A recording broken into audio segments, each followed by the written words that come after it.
Main property of convolution theorem. अब हमारी ये वाली कौन सी प्रॉपर्टी है, जहाँ पर हमारा कम्यूटेटिव लॉ प्रूफ होता है इसके थ्रू। मीन्स अगर आप ए इंटू बी करते थे, कम्यूटेटिव प्रॉपर्टी क्या थी हमारी एलजेब्रा की, A dot B is equals to B dot A. ये हमारी कौन सी प्रॉपर्टी थी, कम्यूटेटिव लॉ, या कम्यूटेटिव प्रॉपर्टी थी ये वाले टर्म की हमारी, लॉ या कम्यूटेटिव प्रॉपर्टी, ये वाली हमारी कम्यूटेटिव प्रॉपर्टी थी। ठीक, तो अब हमें क्या करना है, इस वाले टर्म को कन्वोल्यूशन थ्योरम में प्रूफ करना है। मीन्स अभी हमारे पास कन्वोल्यूशन थ्योरम क्या थी, Laplace inverse of F S dot G S is equals to F star G, this means this. तो अभी हमने क्या करा, जो हमने अभी प्रूफ करा था, Laplace inverse of F S dot G S is equals to F star G is equals to integration sign 0 to t F U G T minus U D U. ये वाला टर्म था हमारा, ये लिखा। ठीक, तो अब हमें इस वाले टर्म को किसके बराबर प्रूफ करना है, कम्यूटेटिव लॉ के अकॉर्डिंगली ये हमारा क्या हो जाएगा, F star G is always equals to G star F. ये वाला टर्म है हमारा। अब हमें ये चीज़ इसमें शो करनी है, तो अब हम क्या करेंगे, इसका फॉर्मूला ले लेंगे। तो हमने ये वाले टर्म को उठाया पहले, तो हमारे पास क्या टर्म बन जाएगा कि हाँ भाई हमें इसको थोड़ा सा देखना है। तो हमें क्या है, F star G is equals to हमें कितना दे रखा है, 0 to t F U G T minus U D U. ये वाला टर्म हमें गिवन हैगा। अब हम इसमें क्या करेंगे, u को t minus U is equals to हमने क्या ले लिया, v ले लिया। t माइनस यू हमने कितना ले लिया, v ले लिया। हमने इस वाले टर्म में रखा 0 to t, क्या इसकी लिमिट अब काय में चेंज हो जाएगी, 0 to t हमें दे रखा है। तो अब हमने क्या करा, इस वाले टर्म में इसकी वैल्यू को अप्लाई कर दिया। तो जब हम इसको अप्लाई करेंगे तो ये हमें क्या देगा, v के टर्म में वाली। जब हम 0 रखेंगे तो ये हमें कितना दे देगा, u की वैल्यू को हमने क्या रख दिया, 0 रख दिया। तो v इज इक्वल्स टू कितना आ गया, t आ गया।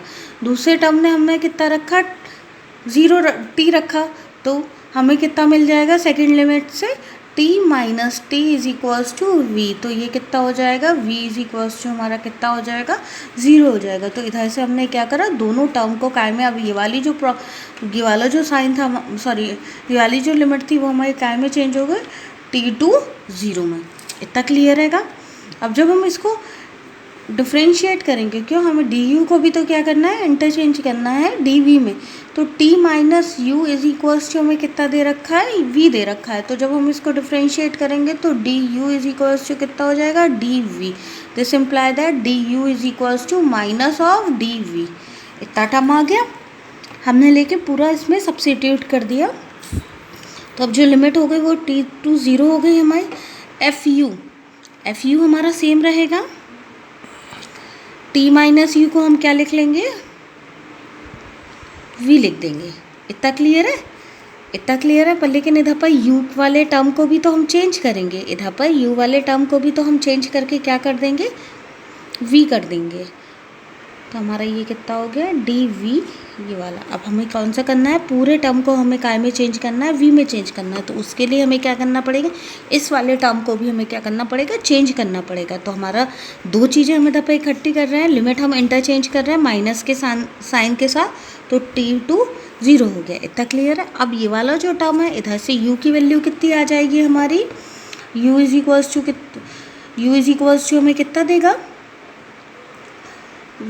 t minus V is equals to कितना हो जाएगा, हमारे पास u हो जाएगा। तो हमने कितना कर दिया, एफ t माइनस वी, ये वाला हो गया। ये वाला टर्म हमारा डी वी हो गया, और ये हमें डी वी दे दिया। वेरिएबल चेंज करने से कोई भी मैटर नहीं होता है, सिर्फ हमारा टर्म हमारा क्या होना चाहिए, सेम होना चाहिए। तो अब हमारा ये वाला जो टर्म था, अभी हमें क्या मिला था, जी टी माइनस यू मिला था। अब हमें क्या मिल गया, ये वाला टर्म मिल गया। तो इस वाले टर्म के अकॉर्डिंगली एफ हमारा काय में चेंज हो गया, टी माइनस यू में। तो इस वाले टर्म को हमने इसको ऐसे करके और लिख दिया ताकि रिप्रेजेंट करने में या कंपेयर करने में हमें आसानी मिल जाए। F T minus V D V, देखो इतना आ गया। अब एफ यू काय से रिप्लेस हो गया, जी वी से रिप्लेस हो गया, जी टी माइनस वी हमारा काय से रिप्लेस हो गया, एफ टी माइनस वी से। तो सिमिलरली हमारा टर्म कितना हो जाएगा, जी स्टार एफ। एक बार फिर से समझ लेते हैं हमने इसमें कौन कौन सी आइडेंटिटी यूज़ करी हैंगी। हमने ये वाला सिंपली टर्म लिया, ठीक, इधर तक क्लियर है।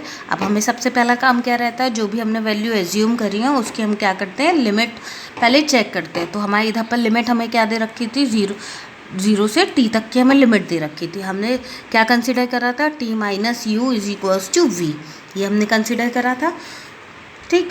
तो इधर पे क्या है, v, जब हम इसमें कितना पुट कर देंगे, 0 पुट करेंगे तो v हमारी वैल्यू क्या दे देगा, t दे देगा। तो ये वाली जो लोअर लिमिट थी वो काय से रिप्लेस हो गई, t से हो गई। अब अपर लिमिट इधर पे कितनी थी, t थी, तो हमने इसमें फिर से u की वैल्यू रख दी, ये वाला टर्म आ गया। इतना क्लियर है, ठीक। अब हम क्या करते हैं, जहाँ पर हमारा ये वाला टर्म था सिर्फ खाली T minus U is equals to V में, हमने इसको कन्वर्ट कर दिया, डिफ्रेंशिएट करा, तो ये वाले टर्म आ गए। तो हमने इधर से पहले क्या करा, ये वाले टर्म में चेंज करा, ठीक, और ये वाले टर्म में चेंज करा, और जैसी हमें लिमिट बनी फॉर्म हुई थी वो वाली हमने रख दी। फिर हमने देखा कि फंक्शन इधर पर हमारा क्या हो रहा है, डिफ़र हो रहा है। क्यों हो रहा है, क्योंकि हम अभी तक पहले वाले फंक्शन को अभी हमने उसमें चेंज नहीं करा है। तो हमने क्या करा, इधर से पहले वाले फंक्शन को यू में, यू की वैल्यू इधर से कितनी निकल आएगी, T minus V is equals to U, तो वो वाली लेके हमने वैल्यू सब्स्टिट्यूट कर दी। अब जैसा हमें दे रखा था टर्म बाय टर्म, वैसे हमने इस वाले टर्म को हमने फॉर्म कर दिया। Integration sign 0 to T G V, इधर पर एफ यू आया, इधर पर कितना आ गया, जी वी आ गया।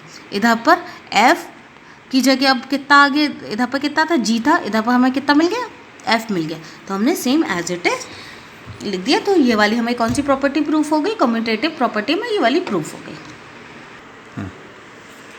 ये कन्वोल्यूशन का एक बहुत अच्छा एग्जाम्पल हैगा, थोड़ा सा डिफरेंट हैगा। अभी तक हमें जो भी कन्वोल्यूशन के न्यूमेरिकल दे रखे होंगे, कुछ भी दे रखा होगा, सिर्फ हमें ये वाला टर्म दे रखा होगा। अब हमें कौन सा टर्म दे रखा है, ये वाला टर्म दे रखा, उससे हमें इस वाले टर्म को लेके सॉल्व करना आएगा, ठीक। समझ में आई मेरी बात। अभी तक जो भी एग्जाम्पल, अभी आगे भी मैं बताऊँगी एग्जाम्पल इसके। तो इस वाले टर्म में क्या है कि ये वाला टर्म दे रखा हैगा, हमें ये वाले टर्म निकालना हैगा, समझ में आई, ठीक। तो सिमिलरली हमें ये वाला टर्म दे रखा है, इट मीन्स हमें ये वाला टर्म निकालना है, कौन सा, एल इनवर्स। पहले हमें ये वाला टर्म निकालना है, फिर लेके इसको आगे सॉल्व करना है, ठीक है, क्लियर है। तो हमने क्या करा, पहले इस वाले टर्म को सॉल्व करने के लिए साइन थोड़ा सा इसके अपोज में है, 0 to T F U G T minus U D U, this imply that, मतलब ये हमारा किसके बराबर है, स्टार जी के बराबर। इतना क्लियर है। और ये वाला टर्म हमारा किसके बराबर हो जाएगा, Laplace inverse of F S dot G S के बराबर। तो अभी हमें पहले क्या ऑब्टेन करना है, ये वाला टर्म हमें ऑब्टेन करना है। तो हमने इसको कंपेयर करा, तो एफ की वैल्यू कितनी हो गई हमारी, sine T, this term is equals to क्या हो गया हमारे पास, एफ टी की वैल्यू कितनी हुई, साइन टी, ठीक, स्टार जी टी की वैल्यू कितनी हुई हमारे पास, कॉस टी। इतना क्लियर है। This term is equals to Laplace inverse of F S, इसका एफ एस हमारे पास कितना होगा, साइन टी का 1 over S square plus 1, cos T का हमारे पास कितना होगा, S over S square plus 1। ये टर्म आ गया हमारे पास। इतना क्लियर है, इतना क्लियर आया या नहीं समझ में आया। हमने क्या करा, ये वाले टर्म को कंपेयर कर लिया थोड़ा सा। अभी हम कैसे चल रहे थे, इधर से ऐसे वाले टर्म पर चल रहे थे, ठीक। इधर वाले टर्म हमें दे रखा होता था, हम इधर से इधर पर पहुँचे, फिर इसको लेके हमने सॉल्व कर लिया और हमारे पास वैल्यू आ गई। अब हमें थोड़ा सा उल्टा करके दे रखा है हमारे का, तो हम कर देंगे। तो अब हमें ये क्या मिल गया, लाप्लास इनवर्स ऑफ, हमने इसको S over S square plus 1 whole square, ये हमारे पास फॉर्म हो गया। अब हमें क्या करना है, इसको हमें थोड़ा सा सॉल्व करना है, ठीक है। चलो अब देखते हैं कि हाँ ये वाली टर्म हमें कैसे मिल सकती है। अगर हमने देखा नाउ, अब हमें ऑलरेडी ये चीज़ पता है कि Laplace inverse of S over S square plus 1 is equals to हमारे पास कितना आएगा, कॉस टी। ये वाला टर्म है कॉस टी। अब अगर हम इस वाले टर्म को डिफ्रेंशिएट कर देंगे एक बार, तो हमें थोड़ी सी मतलब एक ये हो सकता है ना, इसको हमने क्या मान लिया, ए मान लिया। लेट हमने कंसिडर क्या करा, ये हमें कौन से टर्म में दे दिया, ए। या हम फिर से इसको लिख देते हैं। हमें ये चीज़ तो पता है ना कि Laplace inverse of S over S square plus 1 is equals to कितना हो गया, कॉस टी के बराबर रहेगा। तो अब हम इसमें क्या करेंगे, इसको पहले हम ट्रांसफॉर्म करके लिख देंगे ए के टर्म में। क्यों करा अभी बता रहे होंगे, S square plus A square is equals to ये हमारे पास कितना है, कॉस ए टी। ये वाला टर्म हमें मिलेगा इस वाले टर्म से। ठीक, ये वाला टर्म हमने करा क्यों है, इस वाले टर्म में क्यों करा है, क्योंकि अगर हम इसको ए के रिस्पेक्ट में डिफ्रेंशिएट करेंगे तो हमारा काम काफ़ी हद तक आसान हो जाएगा, बढ़ेगा नहीं, कम हो जाएगा। क्यों, क्योंकि ए हमारे पास इधर पर तो एज अ कांस्टेंट की तरह यूज़ हो रहा है, पर अगर हम एज अ वेरिएबल की तरह एस को ना लेके ए को लेंगे तो हमारे पास काफ़ी चीज़ें आसान हो जाएंगी। देखते हैं कैसे। अगर हमने एक फॉर्मूला बताया था, अगर हमें ये वाले टर्म को निकालना है आगे, तो Laplace inverse of D over D A S over S square plus A square कर दिया। इतना क्लियर है।